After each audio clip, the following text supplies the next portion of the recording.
This is what coming up in the show. Within your first day? First day. Yeah, I'm looking first issue day. these Andrew pardons. Johnson pardoned the entire Confederacy. First, it was just former Confederates who owned less than $20,000 in property. That's nearly $500,000 today. I'm Andrew Lawrence, and this is What's Trending. Scars on the walls have been repaired, windows and doors broken by the rioters have been replaced, and there is no plaque display or remembrance of any kind. Lawmakers rarely mention the attack, and many Republicans try to downplay it, echoing President-elect Donald Trump's claim that the carnage of that day is overblown and that the rioters are victims. Explain to me, how can you be a victim when you're the one doing the damage on someone else or something? How did the building move towards you and start hitting you and breaking you for you to become the building, or you move towards the building, start hitting and breaking glass and whatever to get into the building? Americans work on a different level, believe me.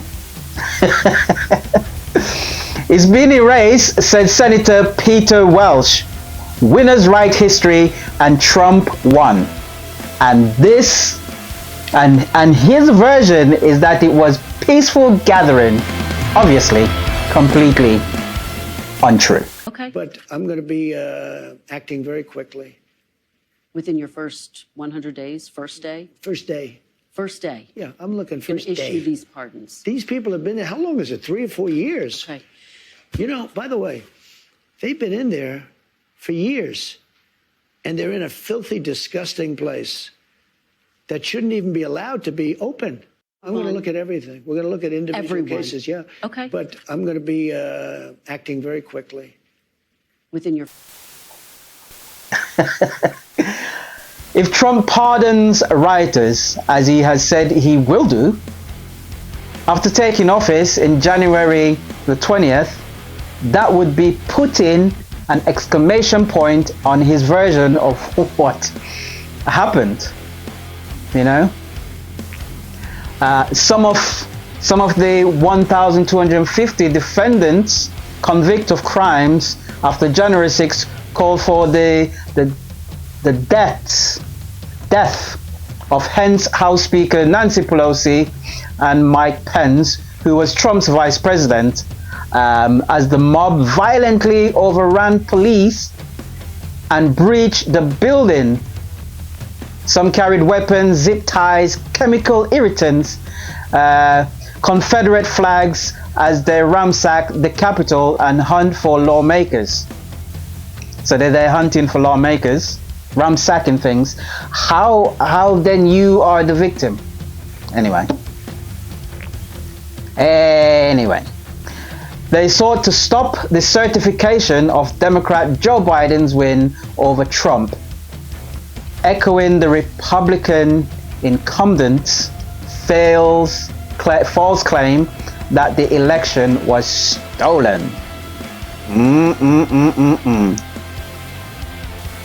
The disruption was only temporary. Congress resumed work that very evening, completes its constitutional role. You know, Alaska Senate, Senator Lisa, hope I pronounced her name properly, Murkowski, one of 7 Senator Republic who voted to convict Trump on impeachment charges after Jan 6, said it was, quote, "It was a very, very dark time. Some lawmakers," she said, "do want to really put that behind us. There are different reasons for that, however." Anyway, shifting Republicans' narratives. You know what I mean? In the days after the siege of the Capitol, Republican condemnation was near universal. Count me out, Republican Senator Lindsey Graham of South Carolina, one of Trump's top allies. The night of Joe Biden, hear me out. One of Trump's top allies said the night of Jan 6, then House Republican leader Kevin McCarthy of Carolina said a week later that Trump bears responsibility for the attack. But McCarthy soon made amends, traveling within weeks to Florida to meet Trump. I love how these people flip-flop all the time. It was a fateful decision, kicking off Trump's slow return to power. When Trump's returned to Capitol Hill last year during his campaign, Republican lawmakers not only met with him, but they also gave him standing ovation. And I am still angry about it because Merchan is considering a sentence of an unconditional discharge, as I just noted for our viewers. No jail time, no probation. Why not just sentence him for the 34 felonies that a jury found him guilty for and just hold it in abeyance until he's done serving in the Oval Office?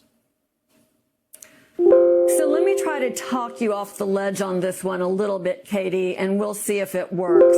I think what the judge is doing here is he's trying to send a final message about the rule of law to a country that disregarded it when it voted to re-elect Donald Trump. And here's the technical legal skinny behind what he's doing. Almost certainly, if he had sentenced Donald Trump to custody and tried to incarcerate him, that sentence would have been suspended. And even if he imposed the conditions that we traditionally associate with a criminal conviction, fines or a term of probation and supervised release following pronouncement of sentence, those two would have been reversed on appeal by an appellate court because they would have impinged on the prerogatives of the presidency. Whether we like it or not, I think that's how the law would look. So by issuing this clean situation where he will have his opportunity to lay out Donald Trump's conduct, to condemn it, and to explain precisely why he isn't receiving a custodial sentence, I think this is Merchan trying to do the best that he can in a difficult situation. And, you know, not for nothing, one of Donald Trump's lawyers in this proceeding will be the #2 official at the Justice Department. This is an opportunity to give the public and those lawyers an abject lesson in the rule of law and accountability, even though Donald Trump won't face what you would, and I too, frankly, would term an appropriate sort of punishment for this conviction. Okay, but Joyce, not all cases are the same. I get it. Justice, though, supposed to be blind. How does this outcome, the only one that we have seen in terms of accountability in a criminal case for Donald Trump, not spin in the face of the grand jury that returned the original indictment, not spin in the face of the jurors that sat in service for 7 weeks anonymously, I would remind people, because of fears of harm to them by, you know, Trump and his supporters. How does this not mean then, or send a message that you could buy your way back into the Oval Office so that you can obtain some measure of immunity? I know that Merchan rejected this president-elect immunity, but post-SCOTUS, post this idea that you can have this immunity, why would any criminal not want to just buy their way, a la Elon Musk, into the Oval Office so that they could do things without impunity, with impunity? Yeah, I think the argument that you make is a powerful one, right? Anyone with the ability to inch their way into the Oval Office can apparently avoid virtually all accountability for criminal conduct. And it's worth remembering that the charges in this case, the Manhattan DA's case, involve conduct that predates the presidency. So this is the cleanest case. This is a case where Trump doesn't have any form of presidential immunity. The judge has rejected his bogus argument that because some of that conduct continued into the White House, he somehow is able to back bless it. But that clearly didn't work with Judge Merchan or the New York courts. And the problem, as you say, is what does this teach us about the rule of law going forward? And it's hard to avoid this negative message that Donald Trump has outrun justice. So I think in the final moments that are left to him, Judge Merchan is doing the best he can in a really terrible situation that none of us wanted to be in, to try to at least send home a message that there is still, if not accountability for Donald Trump, accountability for others, that the criminal justice system can be used in virtually all cases. Look, I know neither one of us finds that to be completely satisfying, and I think we need to acknowledge that that's a problem here. But this is a judge who I think still has another a couple of tricks up his sleeve. We're going to talk about accountability for others in a moment, so just hang out because I'm going to talk with you in just a minute about Trump's Day One initiatives. So President-elect Donald Trump has threatened to enact sweeping changes on the first day of his presidency, including pardoning most, if not all, of the January 6th insurrectionists. We're going to look at everything. We're going to look at individual cases, yeah. Okay. But I'm going to be acting very quickly. Within your first 100 days, first day? First day. Johnson pardoned the entire Confederacy. First, it was just former Confederates who owned less than $20,000 in property. That's nearly $500,000 today, provided that they took an oath of loyalty to the Union. Wealthy Confederate officials had to make a direct appeal to the president. Johnson personally granted all of them more than 13,000 pardon petitions. Then finally, on Christmas Day, December 25th, 1868, Johnson proclaimed the following: unconditionally and without reservation, a full pardon and amnesty for the offense of treason against the United States or of adhering to their enemies during the late Civil War, with restoration of all rights, privileges, and immunities under the Constitution and the laws. Thus, the Confederates found all of their rights restored without requiring a loyalty oath. Convicted felons have their right to vote and to hold office revoked. But due to Johnson's unconditional pardon, these former Confederates were free to remake the South in their image. They enacted laws to erase Reconstruction reforms, and they utilized violence and intimidation to terrorize black communities, leaving ramifications still felt by this generation more than 150 years later. Joyce Vance, back with me now. So, Joyce, we know what happened post-Reconstruction. You did a fantastic article for the Brennan Center within which you wrote the January 6th defendants' return would give a boost to the white supremacists and domestic terror groups. Many of them participated in before they overran the Capitol, and it would severely dampen the deterrent effect of our laws against future aggression. We talked about accountability for others, Joyce, just a minute ago. Talk about this accountability for January 6th insurrectionists. It all bleeds together, right? We are now facing a moment where a president who has outrun accountability for the insurrection would, in effect, pardon the people who made that insurrection possible. And Trump has said he intends to issue these pardons. He said he might do it within the first minutes of his new administration. So, Katie, you and I both know how the pardon process works. Typically, people file applications. They're considered individually. People who are violent, who are an ongoing threat to the community, aren't up for pardons. And Trump is really turning that broad power that he has on its head by considering restoring these people who, as you pointed out in earlier cases, these are people who've never shown any accountability for their conduct, who will be as, if not more dangerous upon their return, throwing them back out into communities, which is really the ultimate gesture of thumbing Trump's nose at the rule of law. Joyce, do you consider whether or not we're going to see a pardon for seditious insurrectionists? There are those that were charged with sedition. Not sure Donald Trump was willing to go that far, but with Trump, all bets are off, right? It's not at all clear. His transition team has not ruled out pardons for the Oath Keepers or members of other groups that openly engaged in sedition, were convicted of those crimes, probably the zenith of the risk of violence to the country on January 6th.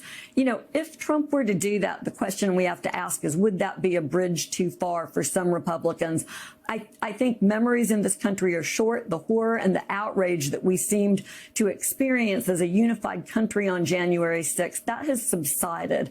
These sorts of pardons might do something to resurrect that. But at this point, post-election, it might be too little too late. You know, Joyce, before I have to let you go, the oath of office for the President of the United States talks about defending and protecting the Constitution of the United States. What are the remaining safeguards? What do we have left for the guardrails? Your piece for the Brennan Center talks about how this was all for personal gain. This January 6th, these insurrectionists, they came to that Capitol. They did it for him being Donald Trump. This would have benefited him only, and yet he's about to raise his right hand and swear that he's going to defend and protect the U.S. Constitution again. Well, and I expect he will do that unironically with a sense that protecting the Constitution means protecting Donald Trump.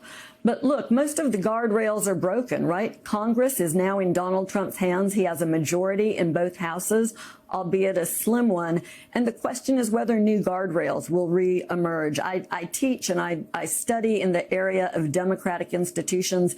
You know, nature abhors a vacuum. And I think something that we have to do as Americans is figure out how to rebuild the guardrails, whether that means looking ahead to the midterm elections and returning majorities in both bodies in Congress that would provide a balance to this increasingly imperial presidency, or whether some form of public voice will emerge that can check Trump. It's clear that we need new guardrails. Well, Joyce, at the end of your Substacks and at the end of your piece, you talk about how we're in it together.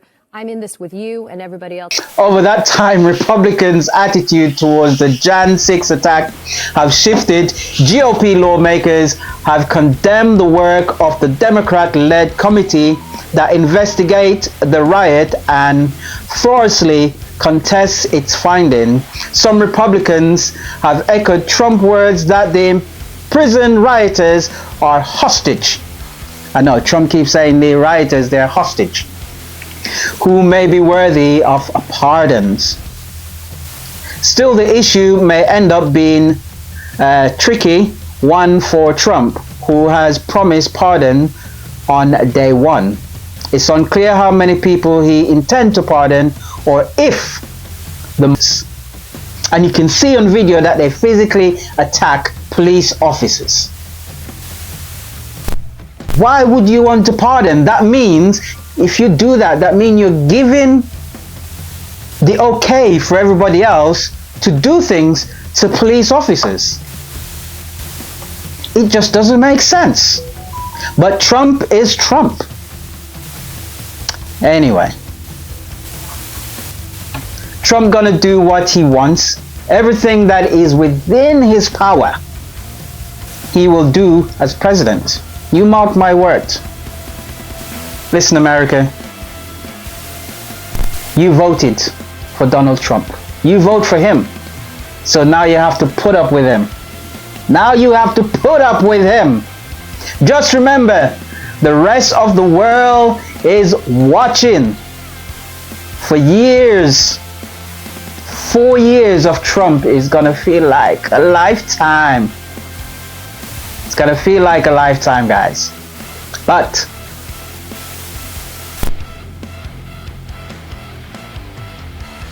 you voted for him. Now you gotta put up with him. And the rest of the world have to put up with him, unfortunately. Anyway, don't forget, subscribe and ring the bell so you know when the next video comes up. Thank you very much.